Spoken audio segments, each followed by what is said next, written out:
Mom's voice cuts through the living room like a sharp knife. You'll never make it without this family, Madison. Never. Everyone is gathered in our cramped house for Sunday dinner. Relatives, cousins, and even the nosy neighbors are staring at me. My chest feels tight and my palms are sweating. I am holding my small suitcase, ready to finally leave this place. Mom laughs lightly, shaking her head as if she is just stating a simple truth, not saying something deeply cruel. To her, I am just the girl who sits in her room on a laptop all day, doing nothing useful. She thinks I am a dreamer who will fail the moment I step away from her rules. The silence in the room is heavy. I look around at all the faces that have doubted me for years. They think I am lazy because I don't have a normal job. I grip my bag tighter, my knuckles turning white. I already did.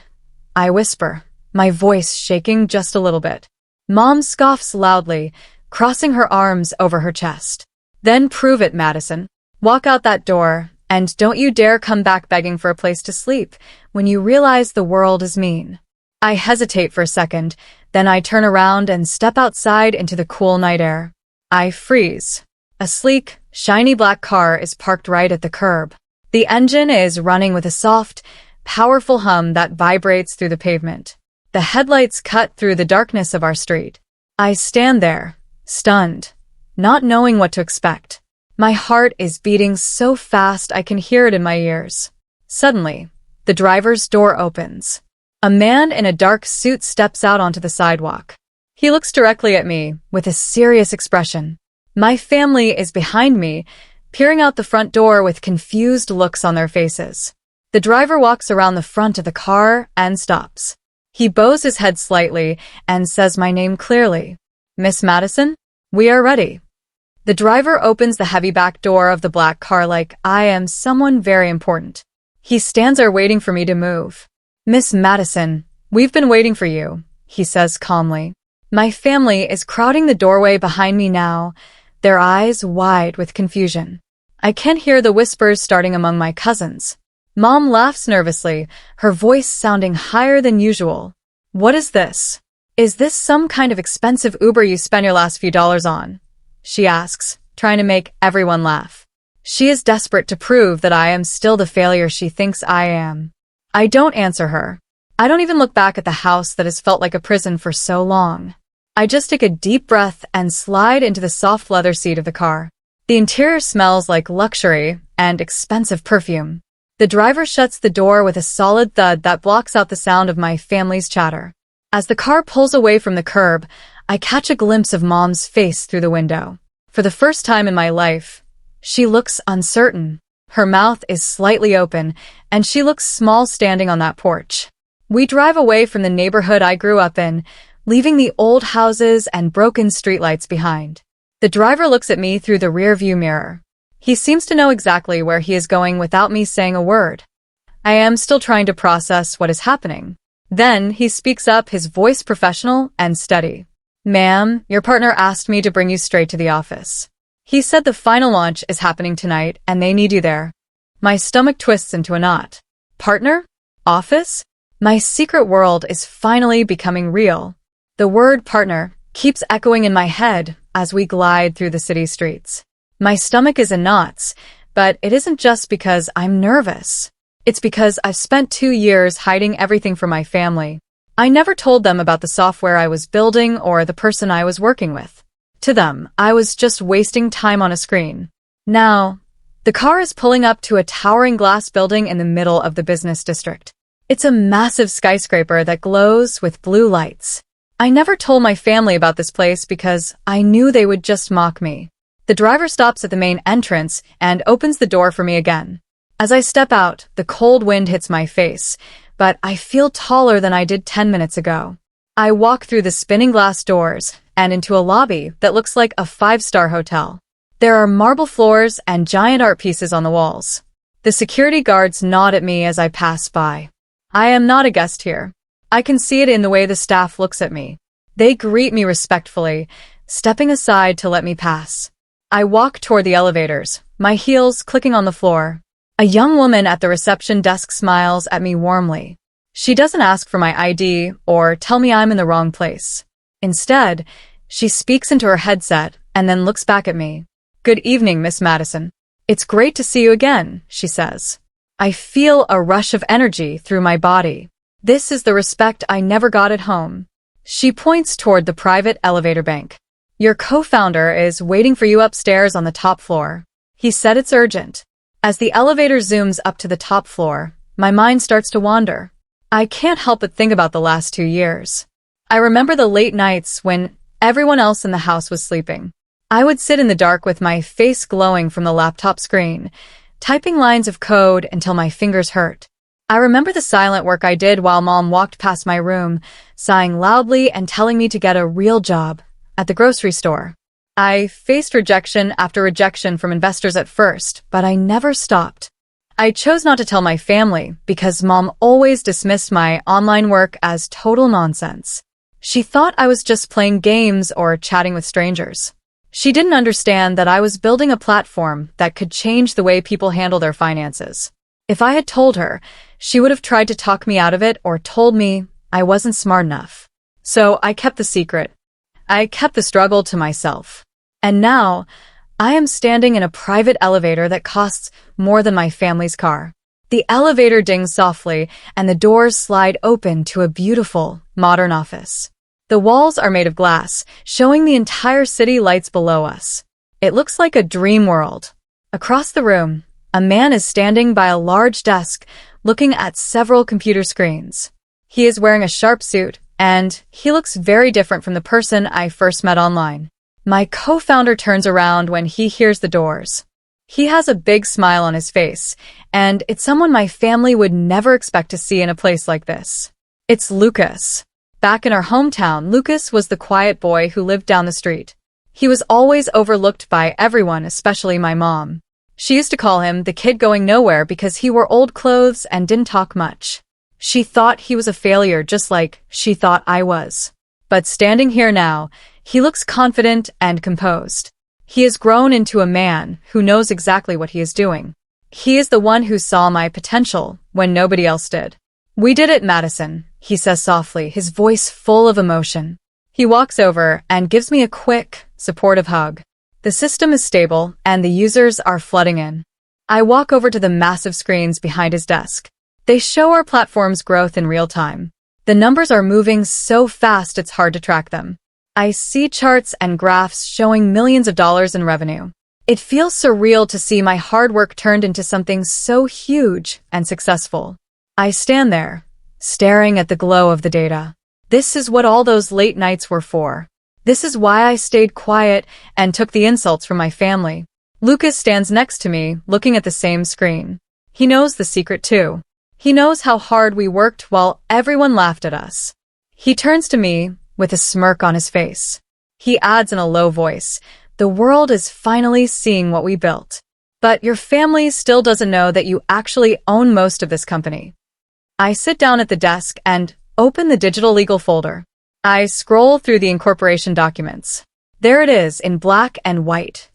Madison Carter, majority shareholder.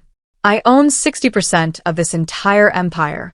It is a strange feeling to have so much power when just an hour ago, I was being told I wouldn't survive on my own. I never actually wanted fame or recognition. I didn't want my name on a billboard. I just wanted the freedom to live my life without being told I was a failure. Lucas pulls up a chair next to me. "You walked out at the perfect time," he says, leaning back. "The news is going to break tomorrow morning. By then, our company will be the biggest story in tech." I think about my mom's face again. I think about her telling me to prove it. Well, I am proving it, but I'm doing it on my own terms. I don't feel the need to run back and brag. The success is enough for me right now. I feel a sense of peace I haven't felt in years. Suddenly, the silence of the office is broken.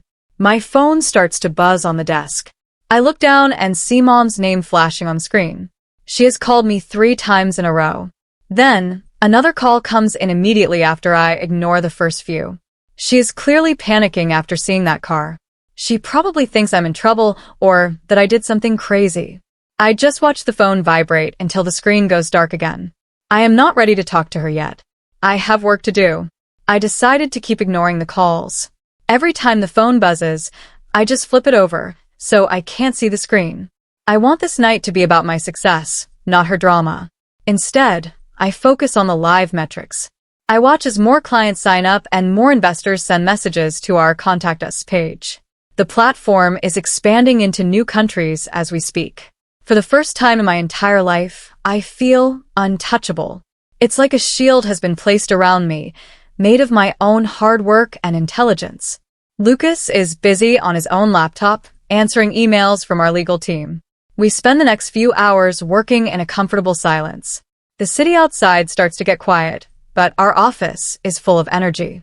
I feel like I could stay here forever. I don't miss that small house or the feeling of being judged every time I breathe. I am finally in a place where I belong. I am the boss here. Every person in this building is working for the vision that I created. Just as I am about to close my laptop for a short break, a notification pops up on our internal hiring system. It's an alert for a new high-level job application. We are looking for a director of logistics for our new warehouse. I click on the application to see who it is. My heart stops for a second when I see the name. I look at Lucas, and he sees my expression. "What is it?" he asks. I turn the screen toward him. A message comes in from our HR software. "One of your family members just applied for a job here." The applicant name appears in bold letters on the screen. Jason Carter. It is my older brother. The same brother who spent the last 3 years telling me I was wasting my life every time he saw me on my computer. He was always the golden child in Mom's eyes because he had a steady job at a local factory. He used to mock my ideas and tell me that real work involves getting your hands dirty, not typing on a keyboard. Now he is applying to work at the very company I built from nothing. Lucas raises an eyebrow as he reads the resume. "Wait, isn't that your brother? The one you told me about?" I nod slowly, still staring at the screen. It is such a strange twist of fate. Jason doesn't even know that the Carter listed as the founder of this company is me. He probably thinks it's some wealthy businessman from out of town. He is desperate for a new job because the factory where he works is closing down. He wants a serious position in a real company. The irony is almost too much to handle. Lucas looks at me, waiting to see what I will do. He knows how much Jason and Mom bothered me over the years. "What do you want to do with this?" he asks quietly. "I can have HR delete the application right now if it makes you uncomfortable." I stay silent for a long minute, thinking about all the times Jason laughed at me. I think about how he helped Mom make me feel small. A slow smile starts to spread across my face. I look at Lucas and say, "No, don't delete it. Invite him for an interview." The day of the interview arrives. I am sitting in the observation room, behind a one-way glass window. Lucas is in the interview room, sitting across from my brother. Jason looks very nervous. He is wearing his best suit, which is a bit too tight for him now.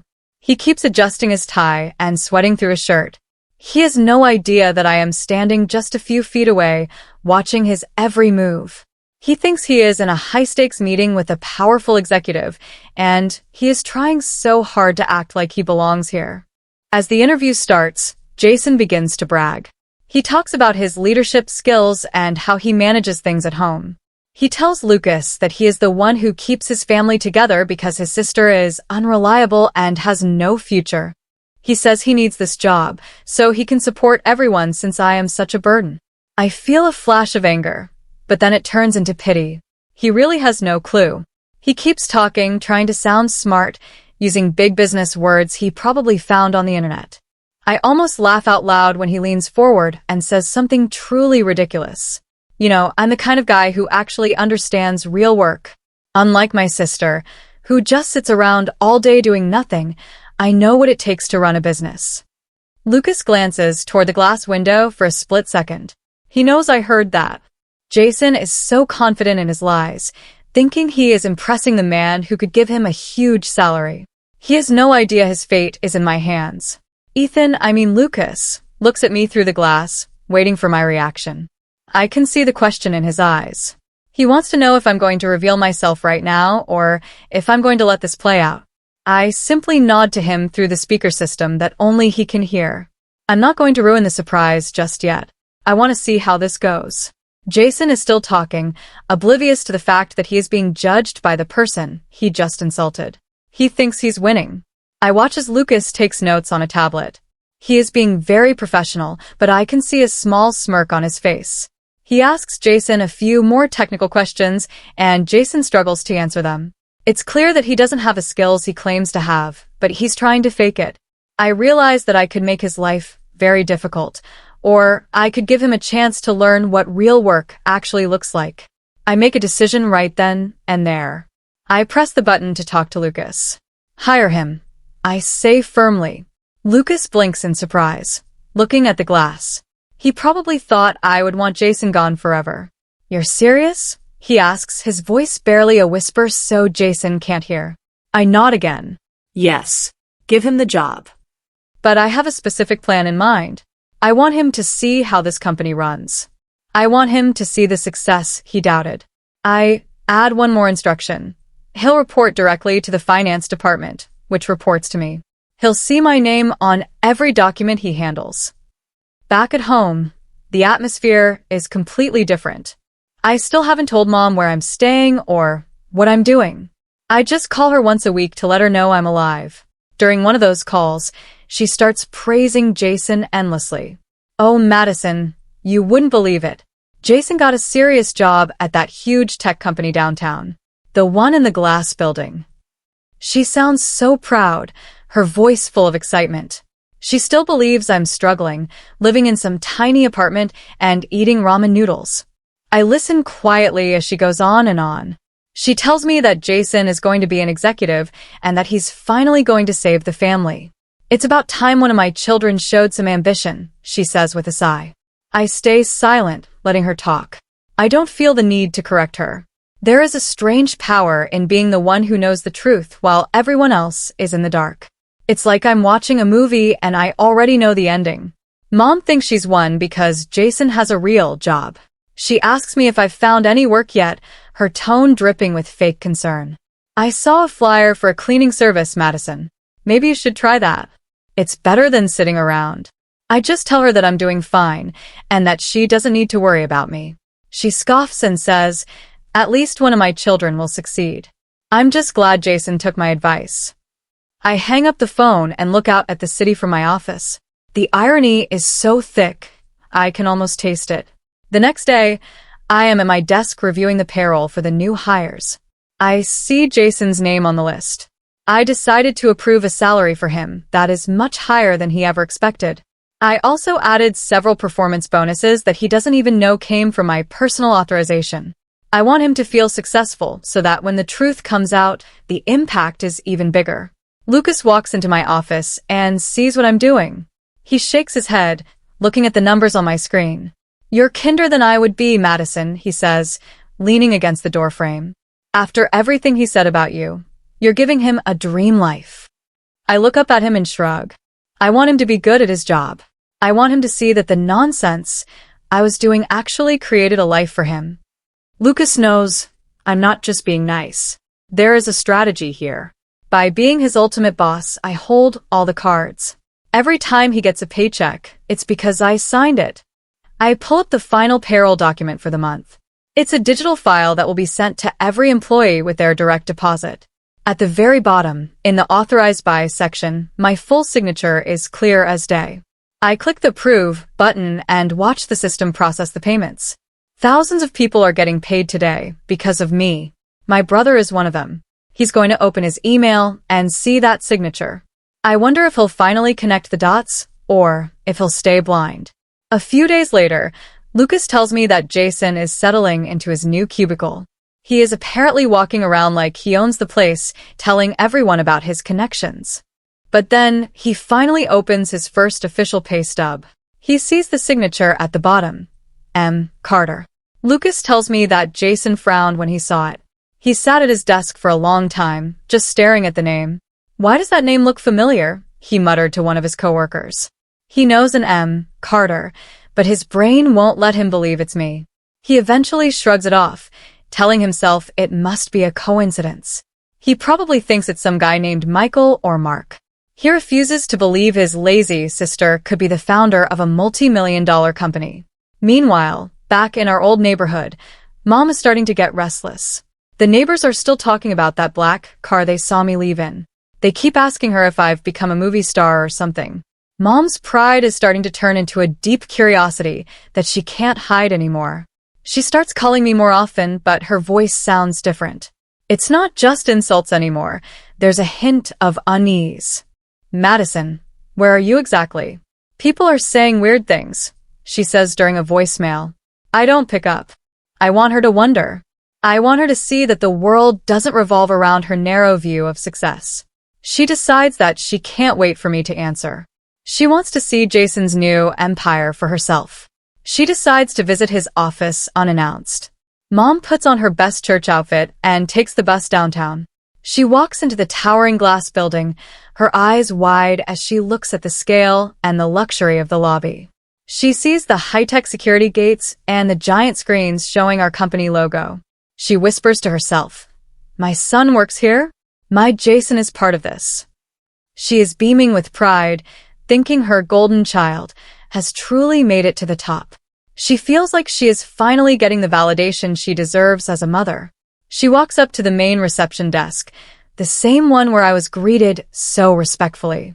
She tries to act like she belongs there, but she looks out of place. "I'm here to see my son, Jason Carter," she tells the receptionist. The woman checks the directory and smiles.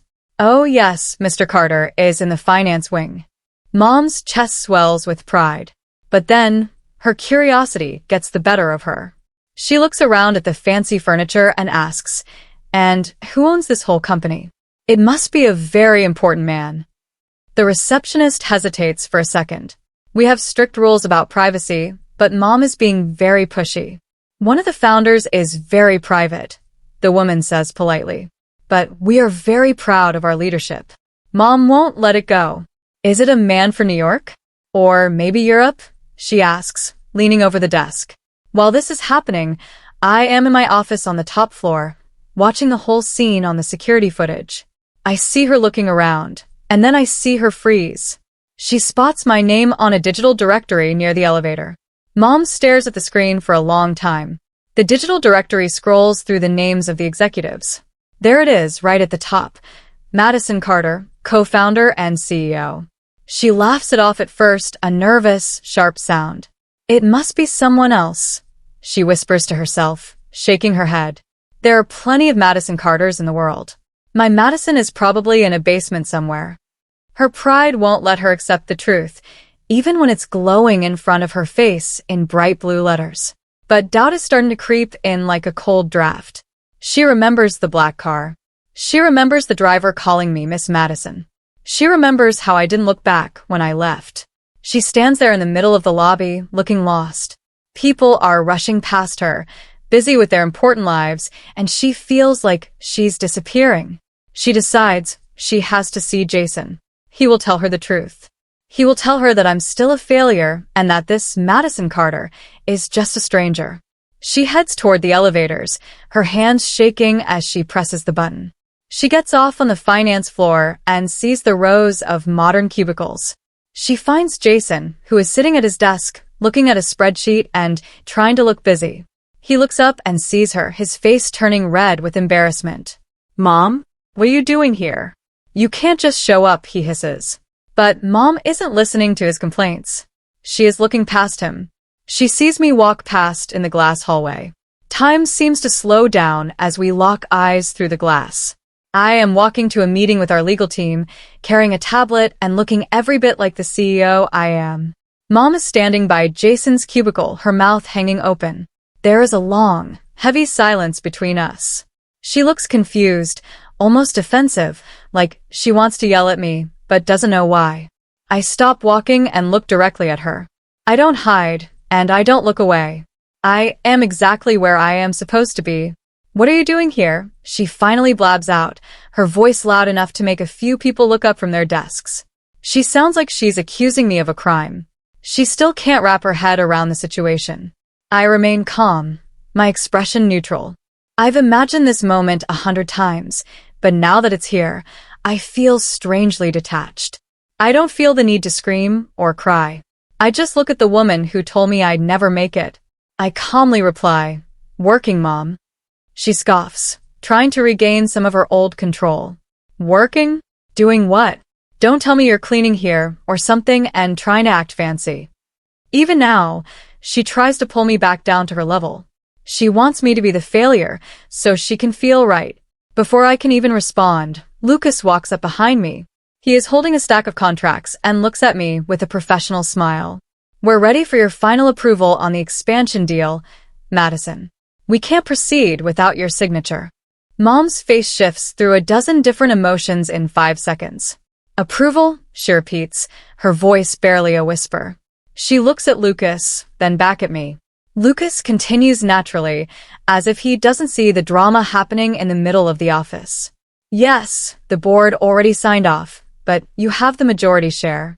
Your signature is the only one that matters now. He hands me the digital pen. Mom's eyes are fixed on that pen like it's a magic wand. She whispers the word again, signature? I don't say a word to her. I just take the pen and sign my name on the tablet. The screen glows as the system accepts the authorization. There you go, Lucas, I say quietly. He nods and walks away, leaving us in a bubble of silence. I turn back to Mom and pull up the financial dashboard on my tablet. I show her the screen. I show her the documents, the contracts, and the ownership papers. My name is everywhere. Madison Carter. Madison Carter. Madison Carter. Mom stares at the screen, speechless. She looks like she's seeing a ghost. Her hands are trembling now, and she has to lean against Jason's desk to stay standing. Jason has stopped pretending to work and is staring at the tablet too. He looks between me and the screen, his face pale. He finally sees the signature he was questioning. He finally realizes who has been paying his salary and giving him bonuses.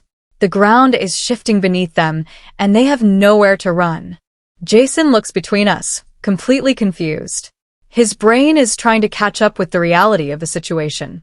He sees the luxury of the office, the respect the staff gives me, and the proof on the screen. Then he looks at me, really looks at me for the first time in years. He sees the confidence in my eyes. His voice cracks when he finally speaks. You own this? You're the M. Carter at the bottom of my checks. He sounds like a child who just found out the world is much bigger than he thought. Mom steps back like the floor is falling away. She looks around the room at the other employees, realizing that they all work for me. She realizes that all those times she called me lazy, I was building this. All those times she told me to get a real job, I was creating jobs for thousands of people. The pride she had for Jason's new job is crumbling because she realizes I am the one who gave it to him. She looks at me, and for the first time, she doesn't look like an authority figure. She looks small. I don't raise my voice. I don't celebrate her defeat. I just stand there and let the truth fill the room. The silence is louder than any argument we ever had. Mom tries to speak, her mouth moving but no sound coming out. All her words, all her certainty, and all her rules are gone. She has nothing left to say because the evidence is too loud to ignore. I just look at them both and say, I didn't need permission to succeed, Mom. I just needed to walk out that door. The truth lands with a heavy thud. Mom's eyes soften for the first time in my memory. It isn't a look of authority or anger anymore. It's a look of pure realization. She looks at the marble floors and the glass walls, seeing them not as Jason's success, but as mine. She whispers a question that sounds like a plea. Why didn't you tell me, Madison? Why did you let me think all those things? She looks like she's about to cry, but I don't feel the urge to comfort her yet. I answer her honestly, my voice steady. Because you never believed me. Every time I tried to talk about my dreams, you laughed.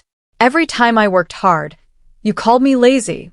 I didn't tell you because I knew you would try to stop me.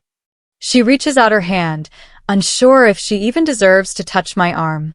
She is realizing that her lack of faith cost her a relationship with her daughter.